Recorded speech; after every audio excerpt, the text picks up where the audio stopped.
But baby, we're live. Welcome to Tokyo Crypto Show, episode 157. Good Lord, we've been going for some time now. How's everybody doing? We're going to talk about the bull run will be over this year because that's what everybody misses is their exit strategy. And we're going to talk about how the Federal Reserve did not cut rates as well. I think the world is disappointed in Jerome Powell. He was defiant against President Trump's and the White House's pressure to cut rates. For some reason, he did not cut rates. Reasons beyond my knowing. Gentlemen, welcome. I'm here with Alex and Adam. It's the trio today. How are you guys doing? Tired, but pretty freaking fantastic. Ugh. Yeah, I've read that the Fed, the way it works, they cannot just fire him because it's not like independent to a certain degree from the U.S. government. So I don't know what the way would be to get him off and put someone new in. I don't know. Good news is everyone seemed to know ahead of time. There was no like surprises. You know, PolyMarket once again. Yeah, dude, PolyMarket, like 99% or 98.6%. I'm glad you brought that up. Because PolyMarket is becoming quite the proper indicator. Let's see. I'm gonna see if I could find it. I don't know if did it close. Oh, what about sometimes you can see them still for a little while before they vanish. Let me see. Yeah, PolyMarket's great. I think it's not worth using. No, it's not. You'll make more money like betting on, you know, oh, will this thing reach X price? You make more money just buying that thing if you think it'll hit that price than the PolyMarket bet. But it's sort of good to confirm where everyone's at with everything. So, yeah. Yeah, it is a very powerful metric for sure. I mean, after the 2024 election, they raided in France, let alone they raided the owner of PolyMarket's house and seized a bunch of his stuff. This is what we initially saw yesterday regarding it. This is here on this is on PolyMarket. It's a Fed decision in January. And it was a 99% no change, 98.6%. So this is becoming quite the metric, honestly speaking. And I don't know if this is just information leaking or whatever, but you know, something. It's wildly accurate, So let's just jump right into it, Alex. Let's talk about Bitcoin. Let's talk about Bitcoin, Solana, and then honestly, let's just check on that ETH BTC chart. Round it all up. Woo! That's it. Let's bring the energy up. Let's jump in. So, Bitcoin. Welcome, everyone. So here is my lovely 135,000 that I was like, I'm going to get out if it hits here at this price. It did not. So moving on with our lives. That's nice. So as far as I'm concerned, market continues on. We have been pretty sideways, but also up, which is great. So we knew all-time high last week. That kind of flew under a lot of people's radar. They just didn't even notice because it was just sort of, oh, new all-time high. Oh, okay. We spoke about it last week, how that's really great. Like if people are thinking $108,000 is nothing to get excited about, then that means their expectations are, you know, the price is going to be much higher in the future. So we came down the other day and people started to get, oh my God, fear and greed jumped all the way from, you know, the high 70s to 50 down here. Now, if we sit there and just take a little bit of a relax, we can see we jump back to where we sort of had our start of, you know, a 60-day cycle or a weekly cycle. 28 days. And when is the low? You know, day 20, sort of 27 to 33 is generally where we get a 60-day cycle low. So, you know, it's kind of business as usual. If we went below this, we might be sitting there going, oh, okay, that shouldn't really be happening. But this is completely on the cards, absolutely nothing to really take seriously in any measure. We're sort of just range bound and sideways. Last week, it was the same sort of thing. Sideways to up. We're expecting really nothing much to happen till the end of February into the start of March. So that's nice. If we go, a high around day 45, that takes us all the way till just shy of Valentine's Day. So, somewhere around here, 10th to the 15th, I would expect us to make another run. Maybe we don't make a new all-time high, but, some sort of, we'd be up here somewhere. Maybe it's not as high. And then we come down and, we should just kind of hang around. I wouldn't think we go below, certainly not all the way down here. It's sort of, as long as we're above $89,000, you just chill out. Like, there's no reason to get off your lounge in the sun. You don't have to take your sunnies off and take a double check. Like, everything's fine. So good times happening with Bitcoin. We saw some ETF inflows that were huge, and then we saw some ETF inflows that are really not huge. So that's sort of just churning around. We're sitting there working out, well, as more money pours in, the effect on the market cap is out. It's like $1 in does not equal $1 added to the market cap.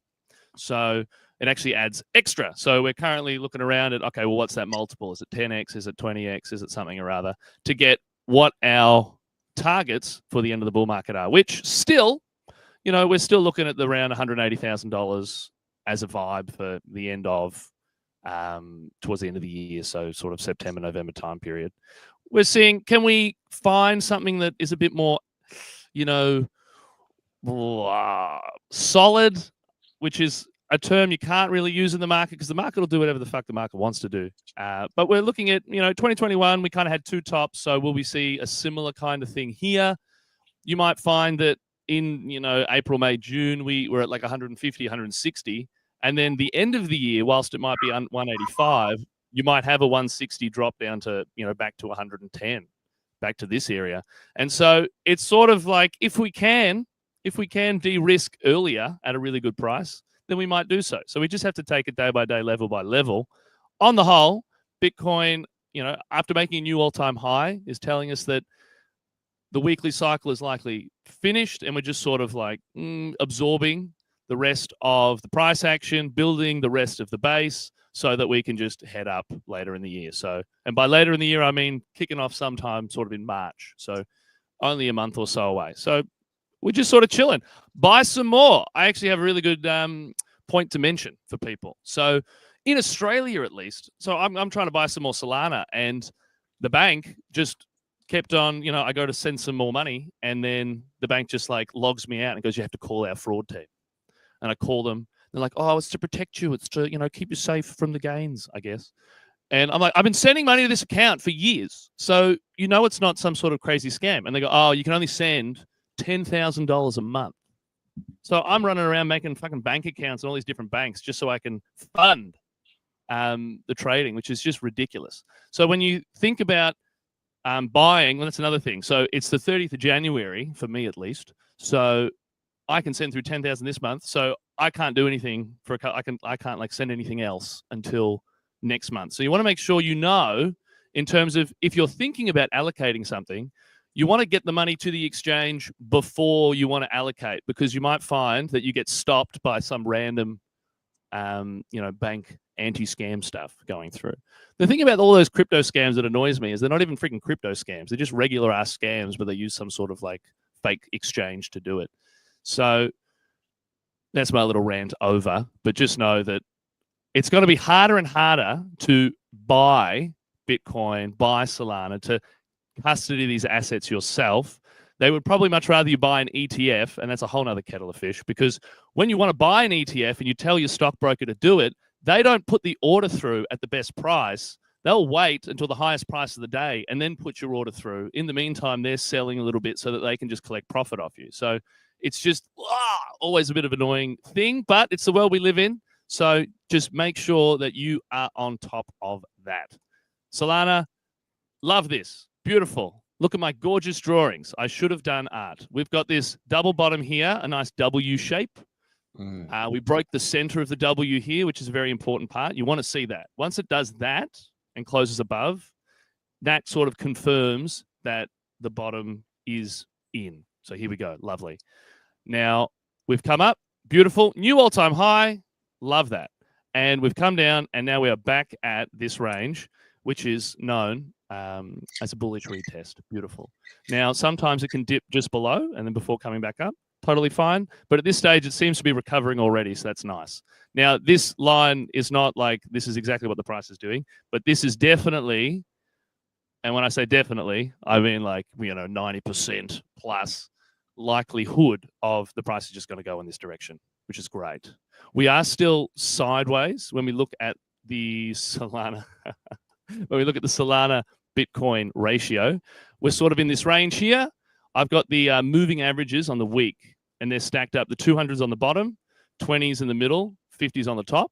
So because what we want to see is 250, 20. So this tells us in this configuration that when it comes to Solana versus Bitcoin, we're going to kind of just go sideways. So there's going to be really not much of a difference between if you bought Bitcoin today and you bought Solana today. For at least the next couple of weeks, don't expect any major outperformance by Solana over Bitcoin. But as soon as these flip, as you can see, like, down here, they flip, bang, huge. And all of a sudden, here and we range. So this is a bit of a lagging indicator, though, because, ideally you would have gotten in down here, but they hadn't crossed yet. So these moving averages, if they were a bit more prompt, then we could make $1 bajillion off them. As it stands, they're a very useful indicator of, well, where's the market at currently? So this tells us versus Bitcoin, Solana is just going sideways. Totally fine. Totally fine. I still expect Solana to outperform Bitcoin very well. So for that reason, when it comes to allocating additional funds, I'm allocating to Solana. Solana Ethereum, we've made a new all-time high versus Solana Ethereum. Love it. Cool. We should just continue grinding higher and leaving Ethereum in the dust. So we've had all year, and I harp on about this because it's just so freaking hilarious, where people go, the low's in. It comes up, and then the low isn't in. And then, the low's in. And, no, the low's not in. They go, this is for sure. This is the low. It's not. It's not. We keep going down. The low is in. Here it is. Here it is. And we, no, it's not. So, and this might look like they're the same level, but actually, if we really zoom in, just check it out. Check it out. New low. So Ethereum continues to bleed versus Bitcoin. Said it last week. I said it the week before. I've been saying it for months. People could talk about their big conspiracy theories about how, big government is buying Ethereum. They're all trying to just front run us. But if that was the case, then, at least the chart should go sideways. But it's not. It's just bleeding out. It's just dying. It's just flopping around like a fucking pathetic little fish. I shouldn't say that. I quite like fish, but, it's not good. So if you haven't swapped already, then I can only think that you must have tuned in this week for the very first time, because we've been talking about this since all the way back here. At the very least. I mean, when it comes to Solana and... I think since episode 1, we were saying dump it, right? Yeah, well, at the very least, we were always like, Ethereum should make some money by the looks of it. It just seems like Solana's the much stronger play. And, we've been saying, I think maybe it's a good time to swap. And I think maybe it's a good time to swap. And then, so it's just, and then when you see the stack of the moving averages, there's no 200-week moving average yet because there hasn't been enough price information. But you can see the 50 and the 20, which is positive. So Solana should continue to outpace Ethereum at the very least. And when it comes to Bitcoin, it should be trending sideways for the foreseeable future, meaning, check in again at the start of March. That's basically what we've been looking at and vibing out and seeing in the numbers for the last couple of weeks, even the last couple of months. So as time passes, things come more into view, and so we can sort of time it a bit better. But the general guide that we've had in place is coming true, and so that's always really nice. From my Aussie friends. Here is a line that I drew several months ago, what I think will happen as we move through this year. So that has continued to happen once again. 200, 50, 20, life's good. So market's good. We had DeepSeek come in this week, which I found quite funny. Everyone's panicking because they've supposedly made AI more cheaper and easier to do. I think isn't that a good thing? Way cheaper. But it's not good for OpenAI only. Yeah. So my understanding was like just like ask OpenAI like a zillion questions, and then they go, well, how does it answer?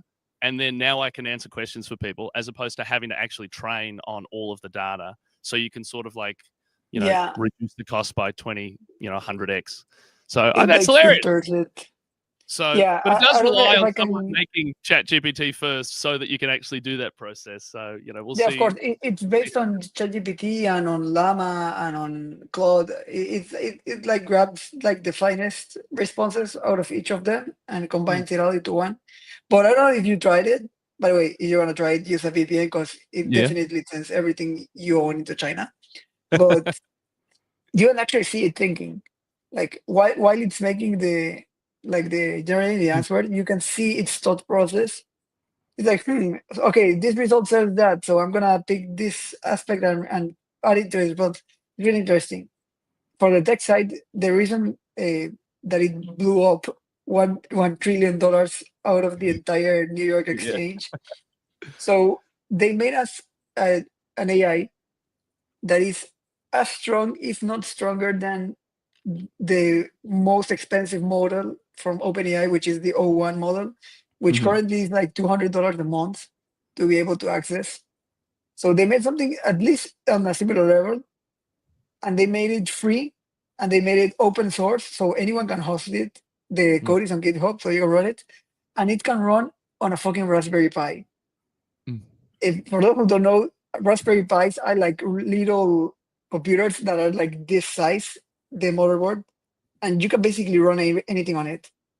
And if it runs on something as small as that, then the entire premise with OpenAI and NVIDIA of needing some large data centers to just run a simple model, it goes out through the window. That's why they lost, NVIDIA lost like $600 billion on that crash.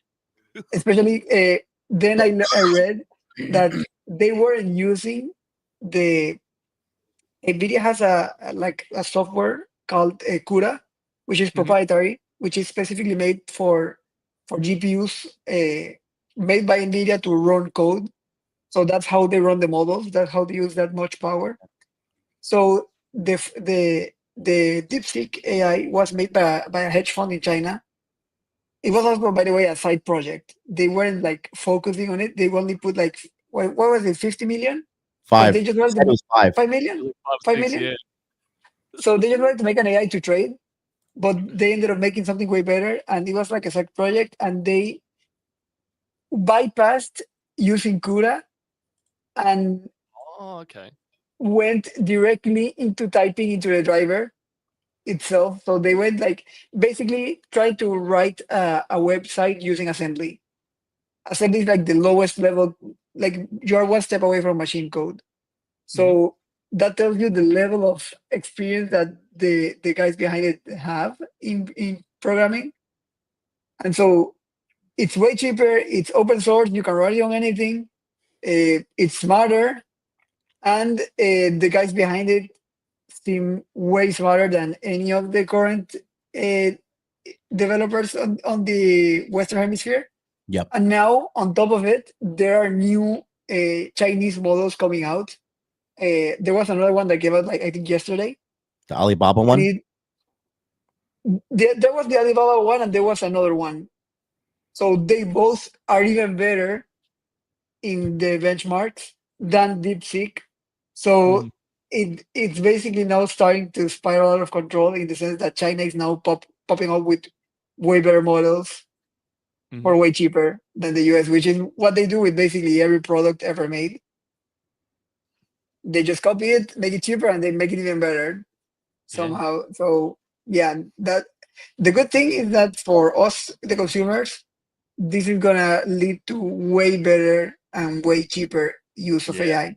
Just because now OpenAI doesn't have the monopoly that they used to have for the last couple of months. You're not gonna see anymore like a $200 per month tier. They just cannot do it. Yeah, from that's a great point. ChatGPT. Yeah. They even made like the O1 mini model, they made it free just to try to keep their user base. That was like $30 a month, something like that. Interesting. Really interesting. Yeah. Well, I mean, yeah, there's a lot of money to be made here, but I do want to bring it back around here and just say that you guys have to remember, like, we are definitely. What would you say, Alex? Are we on the last third of the bull run? Yeah, for sure. Like this is the year, and it's a 5 year, so this is the year of ascension. So okay, fucking ascend. I'm ready for it. Go for it. But like it should this should be the year for crypto at least.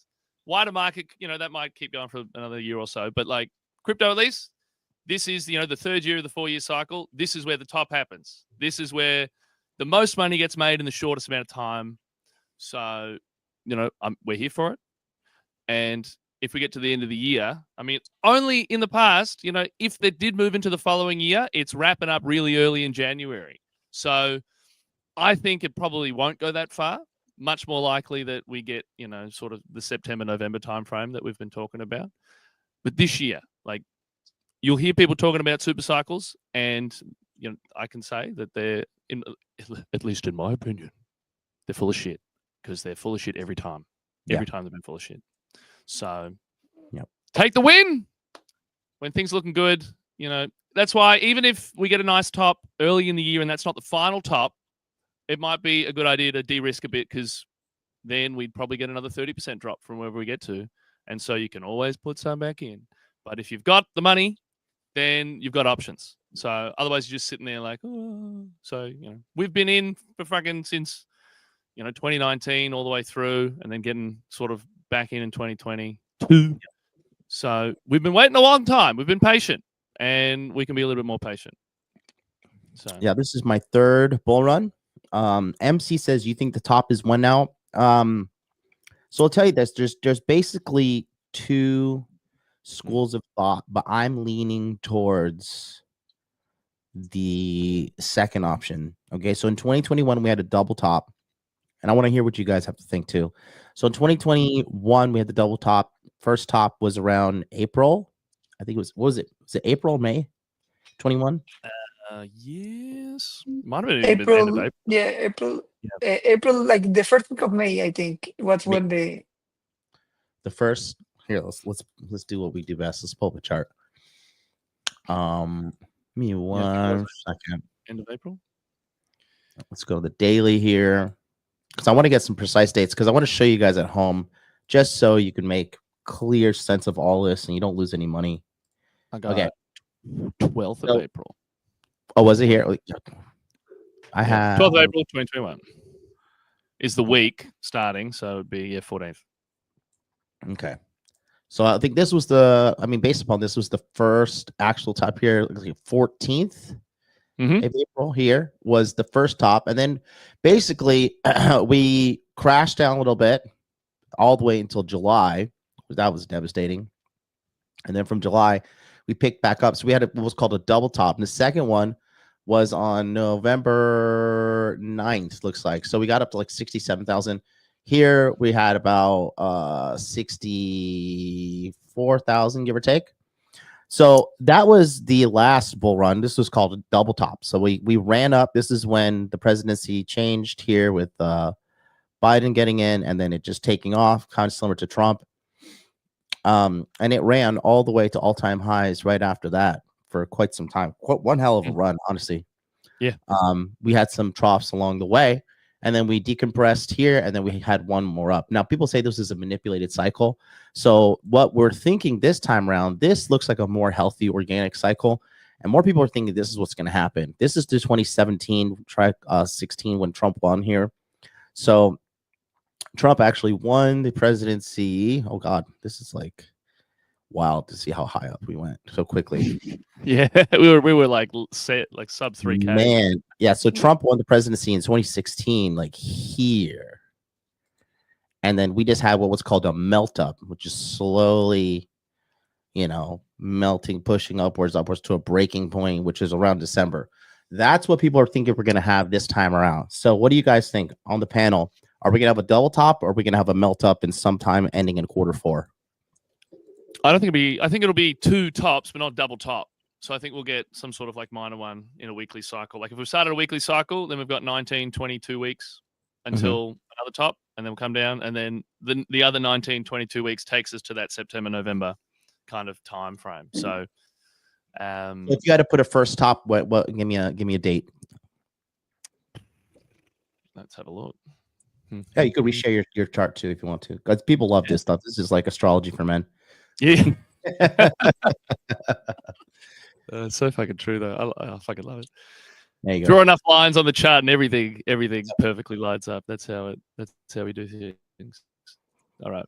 So for argument's sake, we could just go, this is just like absolute basic bitch. Like, this was our, weekly cycle. So, so on and so forth. So, 19 weeks takes us to start of May.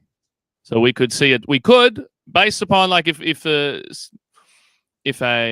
sort of a 6 monthly kind of weekly cycle occurs. Can you zoom in on that a little bit? Just make it a little bit bigger. Yeah, of course. Thank you. So if we're here today and we go, from here, this was sort of where we went, that's the 60-day cycle low. We came down here. Everyone freaked the shit out. What was good about this, though, was the whole world kind of got caught up in a drop here. It wasn't like crypto specific. If it was Bitcoin specific, I would have been concerned, thinking that, okay, we've broken down, so the 60-day cycle should end lower. But, going up, making new all-time high, it's kind of, convinced me we're just going sideways. So we'd be more like here. So we jump ahead and we do that. So we kind of end up with, May as a sort of a toppy point. Now, if we bring up the zillion, freaking lines everywhere.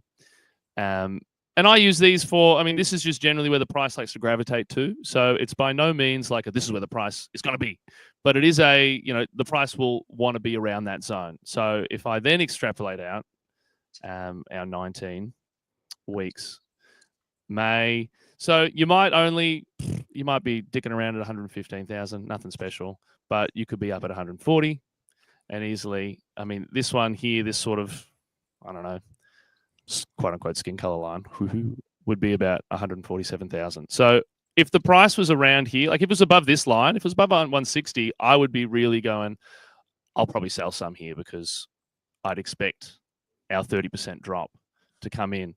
But if so, you go, cool, say we got 12th of May, and then we want to go from there, like 24 weeks to whatever the next one would be, and it takes us all out of October, and then all of a sudden we open up these targets around here. So, about 200,000, 185, this kind of level. So if we saw that, which let's just draw it on. Why don't we? We're having fun. Whoa. So we kind of do a bit of sideways. We move up. Let's see, we get our high in May somewhere. Look at that. What a beautiful line. We come back down. It's totally chill. And then we come all the way up and we kind of get just this nice thing. Now, this would be in an ideal world, and, don't screenshot this and be like, these are the numbers. But, that would all kind of, this general kind of sense of we ebb and flow, we head up, we come down, we head up, but the overall trend of the year is up, is what I'm currently expecting. I will reiterate, we take it week by week, level by level. So at the moment, we're here. And so we're just going to have to see how it goes. I'm expecting sideways, and then in March to kick off again. So everything is saying we're going to have quite a nice positive year. So I'm quite excited about that. It's quite good. So you're thinking local top possibly May 12th, you said? Yeah, May. And then, everything comes into focus because we've been talking for ages about, September to November kind of frame. Now, that is a number of months. So as we get closer, once we're in August, we'll be able to say, I think it'll be November, or, no, it's definitely like looking as though it wants to be earlier, and it's, we're kind of there. So that's why you guys got to keep watching. And that's why we get up every day and we look at the charts and we chat in the chat, and we are always comparing notes and running the numbers, because we can come up with theories, and it's not until we get closer to the date that we can actually validate those theories. And then so you're thinking more of a 2012 cycle, basically, where there's a first stop, but it's way lower than the actual top at the end. That's what I'm getting from you. I reckon that sounds pretty reasonable. Like, I think with the ETFs and the fact that, like I mentioned earlier, you say, hey, my stockbroker, buy something. And they go, cool. And the price is like $100. Then they'll take your money, and instead of buying it for $100, they'll like wait till the price is higher, and then they'll sell some that they've got, and then they'll put your order in. And in the meantime, they've collected just a little bit of extra premium for themselves. It's like when you try to buy something, like I was trying to trade on like the 5-minute chart on like Radium with all the meme coins and stuff. Because I went, I'll just do this, and I should be making friggin' 10, 20, 30% an hour doing this. This is amazing. But what happened every time you went to buy was a bot would buy at that price before you, and then that would cause the price to go up. So you would get less, and then it would sell it at that higher price immediately. And so you would immediately lose your profits. And so you had to make it like 3 or 4 extra % on a trade in order to actually make money. So trading on those short time frames manually is just impossible to do because of that kind of that fuckery. So when it comes to traditional markets, as far as the people supplying the ETFs are concerned, it is the easiest fucking money in the world just to like take a few extra % off you in those sorts of trades, that they're going to be like, as soon as they're able to, they're just going to be pushing these things so hard because it is the easiest fucking money that they will have ever made in their lives. So when that happens, everything's going to go absolutely mental. So I'm looking out for something like that to happen. There might be something else that sends us over the moon and into, some macro crazy top. But at the moment, that's sort of my preferred view, or the main view of like what's going to be the thing that pushes us over the edge. And I think people are just going to start losing their minds about these ETFs. It's the future of finance, and then naturally it'll all go to shit. But by then we'll be gone, and hopefully are looking pretty good. So yeah, we shall see. But that's where I'm currently at. Those sort of two kind of main tops of the year. Interesting. Adam, what about you? I'm more of the believer that we're gonna see something more similar to 2017. So like no action in quarter 1 and quarter 2? Well, this comes with an asterisk, and that's I want to see what happens until March, because the thing in 2021, of course, it's not gonna be exactly like that, but in 2021, January was dog shit. And it only shifted towards bullish by like the 20th when Tesla announced that they had bought Bitcoin. And that's when everything started to go into full mania until April. Funny enough, I think April, the dump started when Elon started tweeting shit about Bitcoin and that he wasn't going to support it anymore. But yeah, I'm still leaving like the room open in case something happens in the next couple of weeks that kicks us into mania mode, and then I can see a potential double top forming again, like between April and May, getting the first top, then we cool off through the summer, and then we start picking up steam after September, October, and going to the end of the year. But for the time being, considering how the beginning of the year has been, I'm starting to lean more into some 2017 type of structure where we basically go up, like really slowly. And then on like October, November, we just fucking shoot off into the moon for like a week or two and die. That's why if this seems to be the case, if it's like April and we still don't have any movement, then I'm just going to assume that we're going to go more the 2017 route. And if that's the case, then anything after August, if I see any mania, I'm getting out. Because at that point, it could end any moment. And being that structure, we want, if that's going to be the structure, we're not going to get a second chance. Like if we get a top on April, we can expect to get a second chance to get out late in the year. But if the first top comes in after August, then it's gonna be a one-time thing, and you're not gonna get a second chance to get out if you don't get out in time then. So that's my current expectation. I think it's gonna be 2017, but I'm open to it changing to 2021, depending on what happens in February. Well, February is typically the most bullish month in quarter 1, but honestly, we got no fucking bullish news, like for the sentiment side of things. No, that's true. We need some. I think the rates not getting cut really pissed off a lot of people, myself included. Donald Trump came out and was immediately talking shit because he didn't cut the rates. I don't know if you guys saw that. Haven't seen that one yet, but Here, I'll reply. Mhm. He was saying like you guys should be focusing on fixing the economy, not DEI shit. Let's see. while you bring that up, yeah, on your point, Adam, if we're over 90 on a fear and greed index, I'm probably going to be like, that's it, because in all in the other markets, we went over 90, cool, and then came down, and the next time we got up there, a lot of times we never even made it. We got to sort of like high 80s, and then that was it. So at this point, we had in November all the meme mania, Solana going crazy. It was good times. That was in like mid 90s, 95, 96. So if we're back at 90 this year, then that's probably like, at the very least, it'd be a good time to de-risk, in my opinion. President Trump said this after the FOMC meeting because Jay Powell and the Fed failed to stop the problem they created with inflation.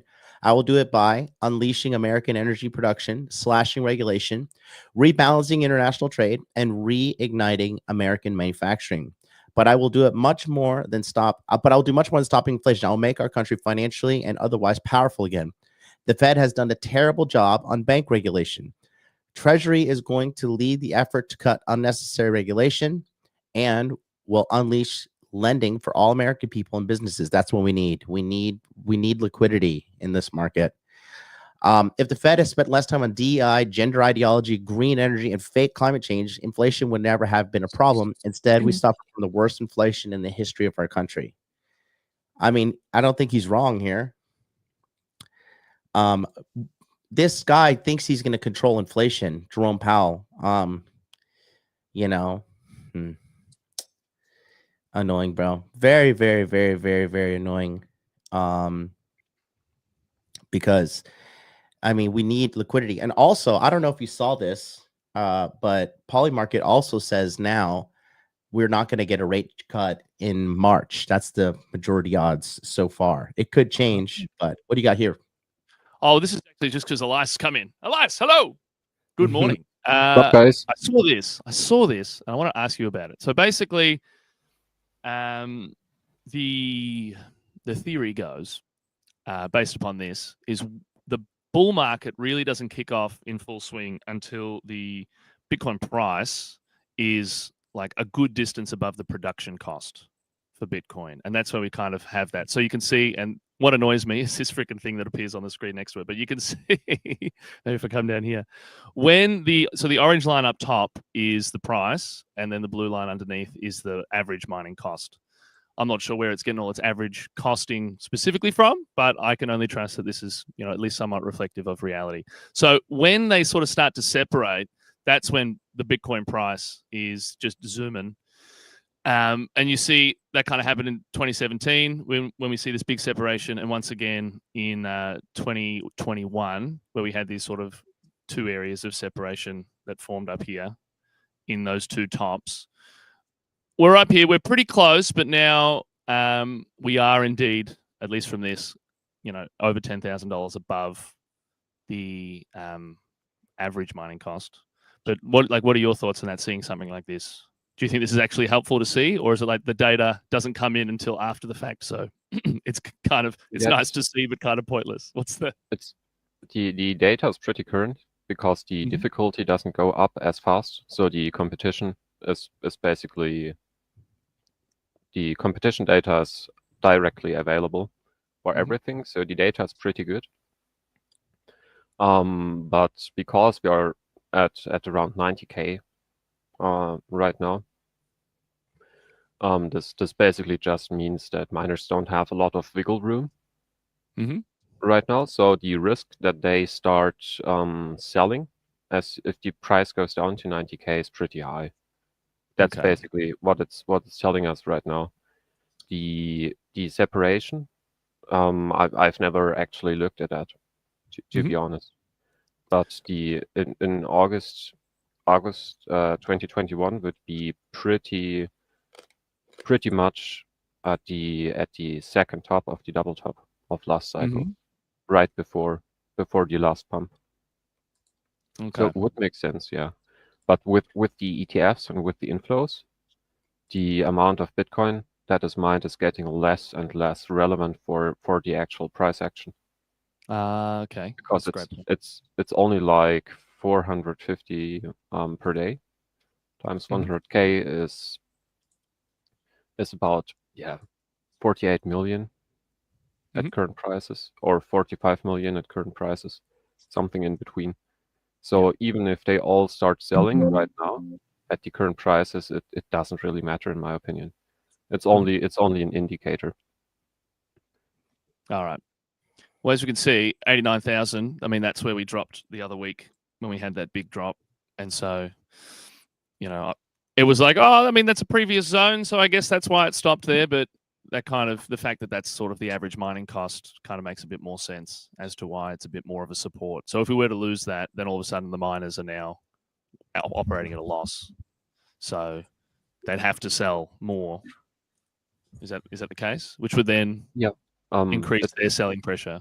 So it starts with the biggest ones that have the highest electricity price, and then they just go offline until only those that have a price under what is needed to get or to be profitable at the current Bitcoin price are left. Yeah, that's basically how it goes. So what would happen in reality is they would switch off those machines, because it's also split into machines that are profitable at 90K, at 80K, at 70K, for example, at the biggers. So they would switch off big parts of all of this and then still be online and profitable and just have the other machines offline. Okay. That's basically, and we've also seen this happening in Texas last week because of the electric heating, and their grid participates in mining so much that we've basically seen, for the first time since 6 months, the competition went down. In the whole network. And that cool off. Yep, and they had to switch off because the grid was overused by the electric heating. What's up, boys? Hello. How are you? I just got done with the eye doctor. I guess I'm legally blind now, so I need a. I'm looking for a seeing eye dog. Chicks love the seeing eye dogs, man. We're gonna be able to get you some new eyeballs on the Chinese black market for all the money we're gonna make. Maybe. I figure I get a seeing eye dog. Maybe get a corgi and a seeing eye dog, so he can help me pick up chicks. So the rates didn't cut. You predicted this. Yep. Fucking foul, dude. I told you he's getting stingy. What do you think is going to happen, James? Give us some prediction on price action with Bitcoin.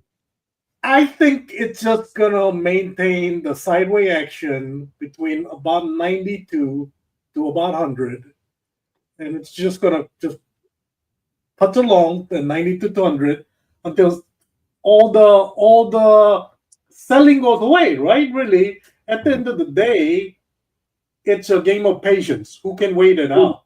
Because if you look at the previous sideways action from like March to November, it was from like 55 to like 70. So $15,000 range. And it just went back and forth for like 8 months. Yeah, 6 months. Yeah. Then previous to that, I'm not counting the last January. That wasn't too long of sideways. From your 2023, that was from like $25,000 to about $32,000, and it lasted from March to October, another 6 months, in about $7,000 to $8,000 range. So I don't think we're gonna last 6 months per se. I don't think so. Because we're here now. Because look, like last time we ranged from the 14th to basically the 6th of November. So that's like what, 8 months? You're right, 8 months. Yeah, right. So I think, but I don't think we're gonna last 8 months. I think we're gonna have a little bit more catalyst here, because all the news we've been getting have been very bullish, except for the DeepSeek BS and the no rate cut, right? But I think no rate cut is just more of a political statement than anything. I think Jerome is not getting the love he was getting from Biden, from as much as from Trump, right? So I think he's gonna have to go back. He's gonna have to go see Trump in the White House, and they're gonna have to cut some kind of political deal behind the scene to lower the rates, because Bank of Canada just say we're gonna start lowering rates, right? They said they're done tightening. They ended qualitative tightening.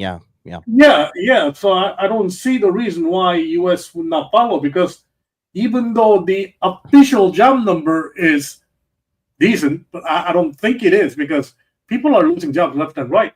My brother's been in IT and he's been fucking out of work for 18 months. No, so I think it's gonna go sideways for a little bit longer. How long? Who knows? Fed decision here on March 19th. We'll know. Fed decision March so far. It's 80% say no change. Well, this month there was no change. I think March they might cut out 25 basis points. That's the second option at 18%. Yeah. I think we're gonna get a cut March, but it's not gonna be much of a cut, but we're gonna get a cut. But yeah, I don't see this market really moving up that much, except for the handful that got certain things behind it, right? But as a general market, I think it's just gonna go sideways until we get something else. But all the news have been very bullish, right? You guys agree? I mean, the reserve, I think with Wisconsin, was it? Or Arizona, that just got a state reserve. Yep. Then, you know, all the like European Union is talking about reserve. You know, the meta planets buying more, sailors buying more, obviously, right? So I think it just goes sideways for a while. Just be patient. If you got more money, buy at the bottom of the range. Yeah, we need these rates to go down, because this is just insane. Yeah, I think it's more of a political will battle between Powell and Trump at this point, because, you know, Fed tend to be more reactive than proactive, you know, because their data, their official data is kind of backward looking than forward looking. So I don't know. We'll see. But I think the biggest thing would be inflation. Inflation. They're more worried about inflation than we had a question, and we're asking the panel. So what do you think? You think we're gonna have a double top like 2021, melt up 20? What's your prediction? Because bull market is gonna come to a run. This is gonna come to an end. So how is it gonna come to an end, in your opinion? I think it's just. I don't think it's gonna be a double top. I think we got a double top last run because it was manipulated top, right? Where that fucking was it the FTX, Terra Luna, all that stuff. I think what happened was it topped, right? It topped. Then all the bad news came out. It topped, right? Market dipped, and they said, "Okay, I think we're done with all the bad news." And market tried to go back up higher, and I think we got more bad news, and it just tried to kill all the momentum at that point. So I think we're not going to get another top. I think we're probably going to get a blow off top somewhere in Q4 still. Then I think if you don't cash out, I say if we get a top, and if you see maybe 15% retracement and no reversal, I think it's time to get out. Oof. And then Adam, did you chime in on your prediction yet? Yeah, I told you that I'm expecting more of a 2017 cycle, unless something happens. Yeah, me too. Yep. I think that's going to be more the pattern-wise. I think that's why it's going to happen, not the 2021 cycle. Yeah, we also have like a Elias, I was going to ask you just chime in and add your take on the question I just asked for everybody. Go ahead, buddy. Yeah, I just wanted to say we have like a 12-year trend line on Bitcoin, which 1 second, I'll just share it, which a lot of people aren't talking about. So this would be this one. Can you see it? This yellow one? No, not yet. Yep. There we go. Here we go. No, okay. Yep. I'm just going to zoom out before. So this is just the long cycles with the FIB retracements in it, and the green verticals are the cycle tops. Yep. So this trend line has basically, we could argue, but the data here is shit. So we could say it's going since March of 2013, and we always got back to it in the bear market before the price basically went up a bit more, went sideways, and then went into the bull market. And we have this here again. And if we go into the 2021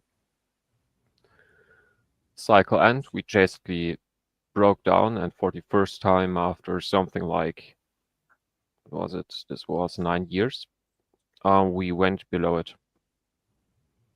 And this was where a lot said, okay, the bottom is in, one more bottom indicator for this cycle bottom here, where we went down to 16K.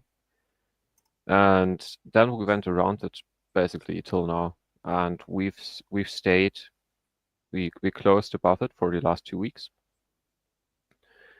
And I think, in my opinion, if we stay above this yellow line for the first top, basically in case we get a double top, we are pretty much safe as long as we stay above this. For that, the bull market will continue here. If we do first top here in March or around March, which would be pretty soon, and we get down and we are able to stay above this, I think we are just shooting up and continuing. And if we get below, that's the only thing I'm basically worrying about. Then you think the March will be the top instead of another higher top, right? Yeah, if we go below, I think I'm basically like, okay, it's over. And basically, as long as it's not proven otherwise. Okay. But if we don't go below it, I think we'll pump through till basically October. Okay. Or makes just sense. sideways and pump through. Because we had the same thing in 2017, right? We had like a spring, like a local top, then like about 30% pullback, then it had a blow up top in November, right? Yep. Yeah, December. November. December. Okay. For 17. Yeah. And what's good about this? Oh, yeah, James. Go ahead, please. It's just like what's really good about what Elias is saying is it's so simple. Like, okay, cool. We're going to see. And so you will know by the time we get to May whether or not this works or not.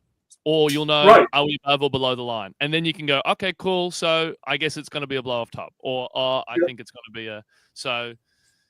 Because we're talking about what we think is the most likely scenario currently. Right. But that will change as time passes. So there's no point locking it in and be like, that's it. Like I've made the decision. It's going to be a double top. I've put my sell order in November 12th, and that's it. Like I'll see you later. You don't know the top until you're past the top, right?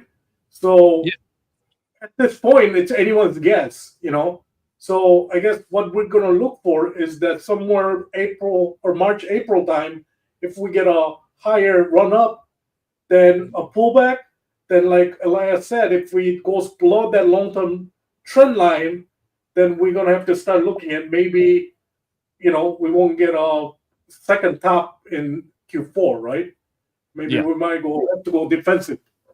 So, but the important thing is at the moment, we have an idea of what we think is going to happen, and we have an idea of what's happening in the short term. And I think everyone's sort of on the same page that sideways for the short term is where we're at. Sideways or bullish. So that's good. Above $89,000, we can all just kind of chill out and enjoy, playing golf or working our day jobs. Yeah, even look at the monthly candle. Monthly candle have been all green. You want to share? Go ahead. James. Okay, hold on. Let me see if I can share here. While James is sharing, I just wanted to say for altcoins, I think it will be pretty hard to predict if we get a double top and to get out in case we get a double top after the first top. If it's dumping after the first one, this would be pretty hard. So. As a rule from my side, if we don't go above 130K until mid of March, I'll be getting out of all altcoins just to be sure, and I'll be getting back in case we continue to pump and confirm another top in end of the year. Yeah, so if you look at the monthly candle here, I mean, here's that 6 month, 7 month range that we were in just now. We broke through in November with a little bit of a rest in December. Now, January, it's all green, right? And all the technical indicator and the moving averages are saying it's going to go up. Look at the distance between moving average lines, right? It's getting bigger. So it's saying that there's upward momentum. You know, what are those bottom green indicators? This is the ADX directional movement. This is MACD, and this is stochastics. They're all saying it's bullish. That one right there. That one right under the purple box. What is that one? The what? Oh, that's the moving averages. Moving averages. Okay. Got it. Right. It's all green. It's all green. So Shucks, take my money. Yeah, exactly. When in doubt, zoom out, guys. When in doubt, zoom out. It's like what we're seeing is just movement within inside this green candle, and everybody's freaking out. You're like, come on, guys, right? Yeah.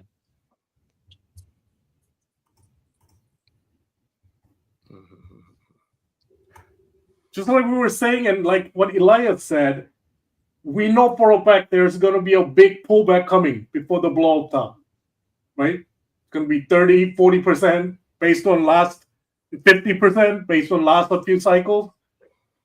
And if you fall then, you're going to miss the last run-up, which is the biggest run-up, right? So if you freak out for less than 10% pullback within that monthly green candle, you're not going to be able to stomach the last big pullback before the blow-up top. Yeah. Infinite Oneness, $2 super chats. When's a good time to buy puts on MicroStrategy? You don't. Oh, wow.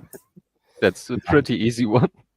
Yeah, I know. It's never. The problem is that MicroStrategy is correlated with Bitcoin, but it's not 100% correlation, right? That's the problem. The problem is that Sailor is so good at getting money. Yeah, I know. If you buy put on it, even if it's at the blow of top, it might as well happen that he just keeps buying. So it has to be really short term, and you have to be really sure that you get the timing right. But basically, if you want to do it, a good time would be something like October, if we are really in full mania, and everything is looking like it will blow off top. But it's so hard. It's so hard to get it right and to not get liquidated. We're not there yet. We're not there yet. Yeah. We're not seeing the only fangirls on their webcam talking about buy freaking Floki, right? It's like not yet. Or Poopcoin or whatever it is. But we're still in that stage that only a few people are talking about Bitcoin and the reserve and the Solana and the Fire Dancer and ETH getting whatever, and right. So we're not there yet. We're not at full mania yet, I don't think. People are checking out. There's not enough action for them, and they're checking out because no action, right? No action. People are kind of leaving, almost getting bored at it, which is fine, which is good. This is the best time to buy, right?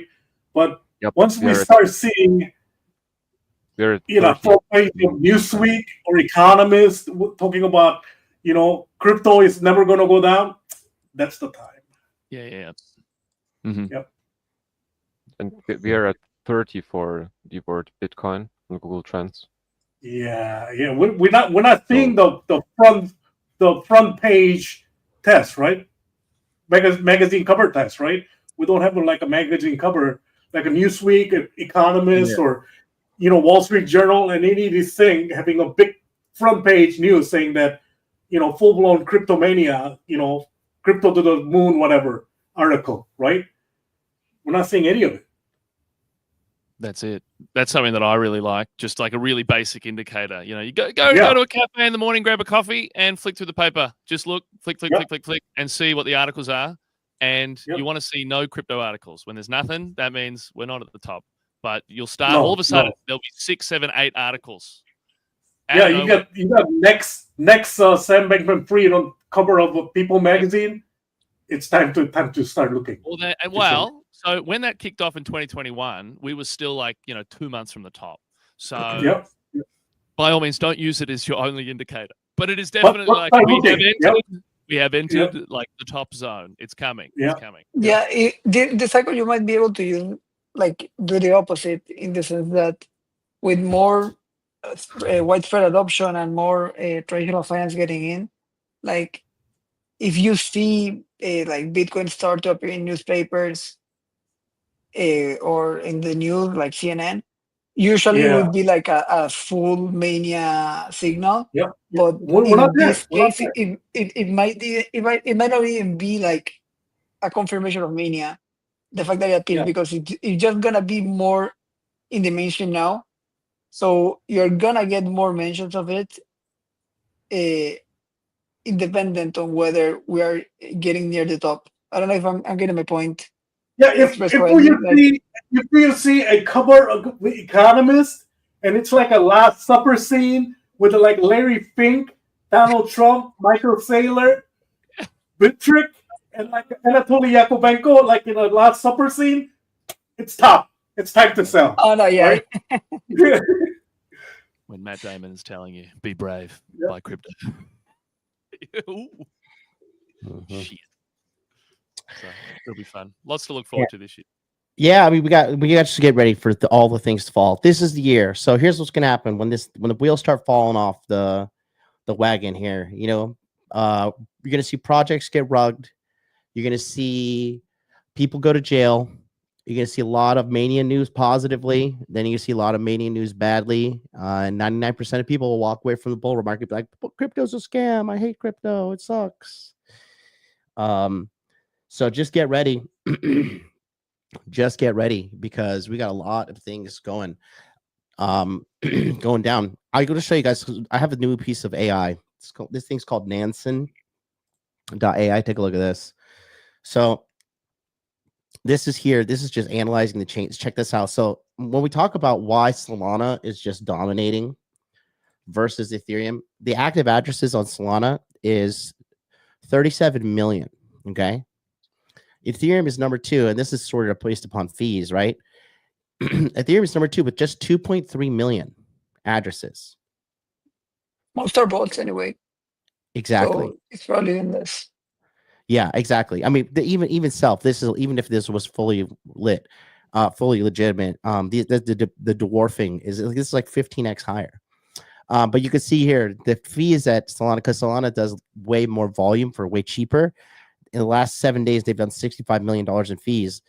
Ethereum has done 23 million, which is pretty good despite having so many crappy projects, crappy chain, crap gas fees, everything. They're making money, and yeah, you could just see Solana is doing 753 million transactions in the last 7 days. You can add up all the other transactions in all the cryptocurrency, would not catch up to this. Yeah, you can see here, like Near's doing, they did about 68 million, but they only made $200,000 in fees, so the big money, everything here is on Solana. Ethereum is continuously, I mean, every day Ethereum goes by and that they're fucking not making moves at the price. I mean, that company and that token's in trouble. Here's a smart money where it's been heading lately. I'm gonna read the top 5. It's Fartcoin, Trump, Pepe, AI, XBT, this is the AI agent on Base, XYZ, and then ICM. These are some of the newer tokens that were just launched recently. And you could trace all the money. If you just want to look at, let's just look at Solana. You can see here. WIF is up here. That's something we've been tracking since the very beginning. And Griffane is also AI. And then this is Ross. I believe this is Ross Ulbricht's. I believe that this is actually his fund that the people started for him. Am I? Oh, wow. Okay. I'm pretty sure it is. Let me just double check real quick. But he posted about his wife, and I'm looking forward to that guy's Joe Rogan podcast personally. You know, this whole Solana and the meme kind of remind me of back in this is how old I am. Back in late 90s, I was hanging out in Boston with one of my buddy. He went to school at MIT, pretty smart guy, electrical engineer, and we're hanging out, drinking down in Boston. Then he said, "Hey man, I know it's a Saturday and we want to go drink later, but I want to go to this free lecture we got. This famous guy is coming in. He's going to do a lecture. Then I want to kind of check it out." And I was like, "Fuck it, I'll go with him. It's free, right?" So we went, and the guy was one of the pioneers of an internet browser. His name was Mark Andreessen, right? Oh, wow. Yeah. So he's talking about it, and he's like talking about how internet developed and what happened really behind the scene. And he said, "Hey, it started as a plaything between the scientists and engineers, right? Because they use it to send file back and forth, send email, send pictures, and giggle, send jokes back and forth, right? Then, they tried to pick up mainstream because people start seeing utility of electronic communication, right? Then the browsers came on board, where he kind of, pioneered with the Netscape and all that. Then it kind of hit a stall point of growth because the one of the big reasons was the bandwidth, right? The bandwidth wasn't there to get the pictures and videos and stuff. But he said, so internet kind of hit a sticking point, and it couldn't get any bigger. But the one thing that kept it alive and pushed that threshold and start getting the internet, adopted to more mainstream. And people were like, "What is it? What is it?" It's like, it was porn. Porn saved the internet, right? So I'm getting same deal with the memes. I think the memes are gonna save the fucking crypto, right? Because memes are pushing the adaptability, especially to the younger generation, because they're in there, betting on the meme coins, building community, and all this, right? So I think the memes are pushing the adaptability curve for crypto. Sure, there's a payment rail and DeFi, but how many freaking, millennials or, whatever, new guys in 20s are doing DeFi? Not many, until they're super, like a nerdy type of guys. They're the really crypto hardcore, right? But a lot of the degens are gambling on the meme coins, and they're using the tokens, they're using the wallets, they're using the DeFi, right? And DEXs. And I think that's actually pushing the adaptability of crypto. And I think that's what's going to, save crypto and push it to the mainstream. The memes. Jesus, right? Interesting. Yeah, I mean, the reality of Solana is just everybody's on there like gambling, trying to make money, like everybody. Yeah. And people are getting used to how to use the wallet and the DEXs and all this stuff that they probably would not have learned otherwise.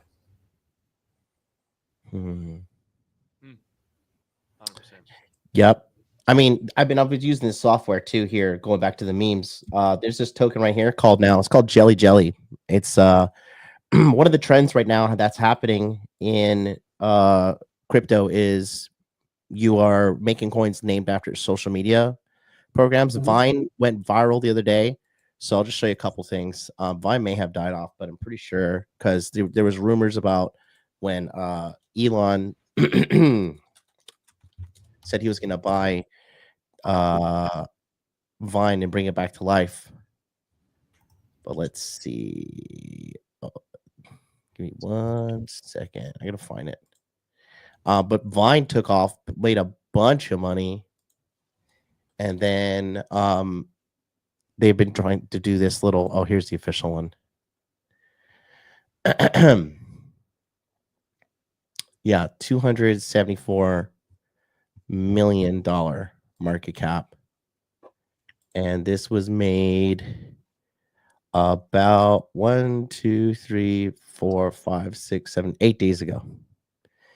Peaked at around 30, 39, or about 400 million market cap right here. You can see peaked about right here. If you include the wick up, went up to half a billion. But you know, money was made seriously here.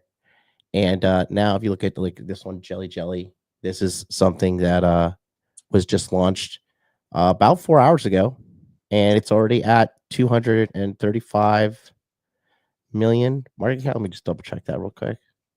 Okay, yes, it took a little dip now. It's went down to 183. But as you can see, this is the 5-minute chart. You know, there's money to be made. The guy got in here and he made $1 million. He got in when it was 2 million market cap, and it just kept riding. You know, so there is opportunity. There's money to be made. That's for sure. But make sure you're just making data-driven decisions, and you know, I think you should be okay. I personally think that we're probably gonna have a melt up. The problem with the rates not getting cut is like it just slows everything down. But at the same time, this does, you know, it does build a better base for us to go higher down the road. That's for sure. Remember, and also remember that Fed can use their balance sheet to pump liquidity into the system, not just the rate, right? Mm-hmm. Rate just controls the lending, but they can use their balance sheet to buy commercial paper and real estate bonds and put it on their balance sheet and pump the liquidity in. So it's just one indicator, guys. You know. Yeah. Yep. So that's pretty much what I have right there. Going back to, like I said, the smart money has been flowing into those assets I mentioned earlier. The ETF inflows were not that stellar today from what it looked. Most were at zero. I think Grayscale sold a little bit. Let me just see. We're waiting on IBIT. So everybody was, not that many impressive inflows today. Kind of slow. Taking a look real quick here. I'll show you guys. Grayscale mini with 100 in, Grayscale with 0. Bitwise 4 million out, ARC 0, Fidelity with 18 million, and then IBIT with a very rare negative day, selling 28 million. So not too much price movement with the inflows. Remember, we're talking, me and James on the Crypto Minute, that we need about $6 billion in inflows to get to $120,000 approximately for the Bitcoin. Between now and March, it does not seem like too much of a tall order, but we do need to have some news. I have a bad feeling that we're probably just gonna, honestly, if we're gonna be honest with everybody, I think we're gonna fucking chop until like October. I really think we're just gonna chop until October. It could. We're certainly chopping now, but I think something's gonna happen before then. I think so too. I think the calm before the storm. Listen, you guys are way smarter than me when it comes to that stuff. So I would gladly be dumb, wrong, and rich. 6 million sailors gonna do half of it. Come on. I know. Yeah. He's gonna buy again on Monday, most likely, right? The buy cycle has. He's buying $1 billion every month. Jesus, come on. Yeah. And then hit him up. He doesn't have any. I was checking Watcher Guru, and Jerome Powell says we don't need inflation at 2% to cut rates. So that is good news in itself. Yeah, it's good news. Yep. That is good news in itself. So, that being said, we just gotta sit tight, watch the show, and make it happen. Let's say anything you want to add there, Elias? I know you popped in a little late.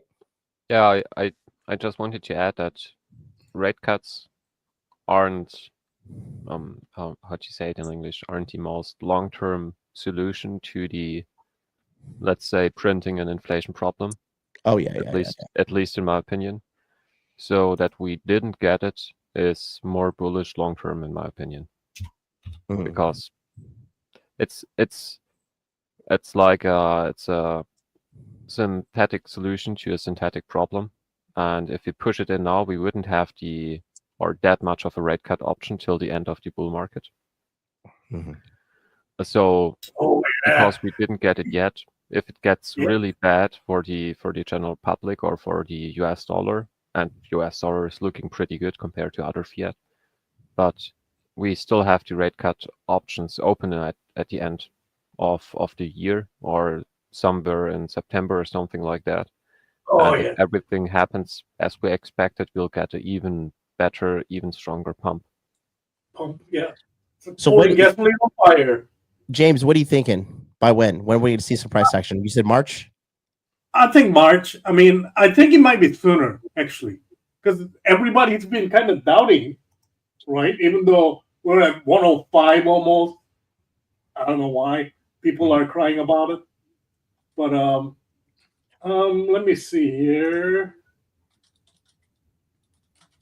I think maybe March. Before March.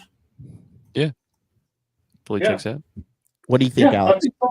You said we're going to see a few more weeks of sideways action. Yeah, I think that we'll see out this 60-day cycle. We'll see if it's 55 days or a bit more. But that takes us right till last week of Feb, and then off we go. 20. We'll see. We've still got some time. I'm just sharing the Bitcoin chart, super quick. So weeks ago, I think it would have been this show here. We were down here at $92,000, and I said first week of trading, this sort of Monday, the closing price, which I've got here at 102, but the top price for this sort of thing, 102.5, 102.7. At the end of January, I wanted the price. If we were expecting the price to be high at the end of the year, then I wanted to see the end of January price be above 102, which on the day we were down here when I said that, and I went, look, this is just one little indicator that can help us out, seeing will the price be higher end of year or not. In the market, I've just noticed it tends to be the case that whatever you are on the first sort of day of proper trading, if you're higher than that at the end of January, you should be higher at the end of the year. So Bitcoin should be higher at the end of the year than $102,000 at the very least. So that's good. That's good. More likely than not. So that is another piece of sort of data that I've got here that is making me lean more towards sort of the bullish side of things as well. What do you think, Alex? I think if we pop at this point, I think we're gonna go close to 150. Yeah, if it just shoots. I want to see it go around for a little bit longer, to the end of Feb. Well, you want to go sideways a little bit longer? Okay. Yeah, that would be great if we have a whole 60-day cycle. We might make a new all-time high. This is what this line is around 12th of Feb. We might make a new all-time high around day 45. We might not. That's fine. I would like to. Ideally, I'd like to see it, but at least a higher close, because we've made a high all-time high, but we haven't had an all-time high in terms of the close. So I'd like to see that at the very least in around Valentine's Day, and then we come down. We make our last little bit of a low at the end of Feb, and then now we can just zoom. We can start that. We might go sideways again, but given that me and my fancy lines, all my astrology, I would believe that the price wouldn't want to be going under here, and so that by the start of March is this 105 level. So it it ought to keep going up. If we go sideways right now, when would it hit your green line? What time? So here, this is 11th of March. 11th of March. So yeah, I mean, this is just the daily. I've got different ones on. Look at these beautiful drawings. But I mean, this takes you all the way, to the so 104,000 end of March. So here on the weekly, I would just like to see this kind of bouncing up and down through here. Any sort of big lurch above it would make me sort of start to think, are we in some sort of pullback, right? Or are we making it a local top for a pullback to come through? Yeah. I'd like to see this continue, just a nice steady increase, because then we can just sort of keep going all the way to 200 and beyond if we keep moving. 30 to 45 degrees line is perfect. It's not too stiff, not too level. So it's good. It's good. We're up where we should be. So I'm not sure why. I don't think anyone really has a case for being bearish at this point. If we were below 89, then all of a sudden, okay. But at the moment, nothing is said we're not going down, and everything is said we could be going up. So in the absence of like any definite down, we can only be sideways and up. So yeah, like James, if we close weekly candle below 90, I'll be worried, but not even close. So here we are. I got a couple pieces of data for you guys. So first of all, this is so basically looks like we're going to end January right around 11%, maybe, unless we have a catastrophic next 2 days of you'll hear me next week. So damn it, you jinxed us. Yeah, that being said, but if looking at history, last year we had a 43% February. February is the year after the bull market, or the halving is typically pretty bullish too. You can see 36% here, 23% here, 20% here. So investors talking about 2025, they said the average return of 40% in past post halving February's. Investors may similarly expect performance like of that to happen this year, barring a significant macro or regulatory headwinds, which I don't think we have anything like this coming our way negatively. So yeah, just sideways or up seems to be the way. And yeah, 40% will put us right around 150, guys. Yeah, I mean, risk happens fast, right? It's only a matter of time. We could be up here in no time. Interesting to see what's happening. We've been building. I would say we've been consolidating for 2 months now, right? A little all-time high here, little like these little fake all-time highs, little pop, but they just come down. They don't stay up pretty hard. It's about Thanksgiving. We're going to be going sideways, right? So yeah, I think it was the 22nd. Started in here. Starting at this top 98.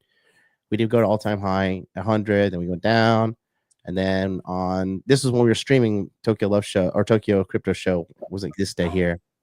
Yeah. On the $100,000 live, baby. $100,000, yep. We were live on that, and then we had a little healthy retracement, kind of, but we had a turnaround here, and then this led up to the inauguration, and then we wicked up here to all-time high about 109, and now we've kind of consolidated back down, and it looks like it's trying to push back up again. We are in a bull market, and then I guess that the thing for me that's a little bit alarming is like the Fed rates not being cut, and also I know it's not, it is what it is, but the Fed rates not being cut is potentially slowing us down, and the ETF inflows are not looking too hot as of late. I think we've had, let me see. Let me just pull this up real quick.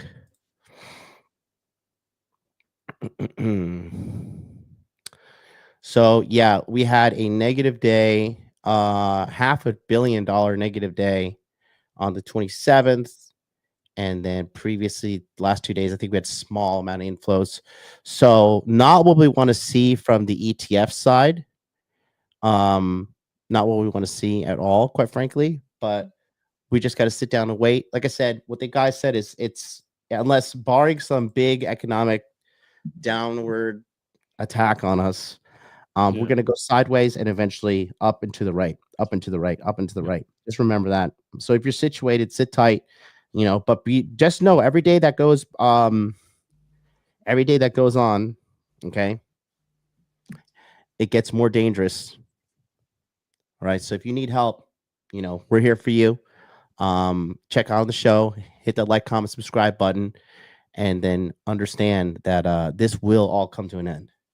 And just make sure you're in the right group, right community. You got the right people around you telling you the right information. Otherwise, you're going to be just like everybody else, and you're going to lose money in crypto. All right, that's going to do it for us this week, guys. We'll be back next week. Until then, I'll catch you guys later.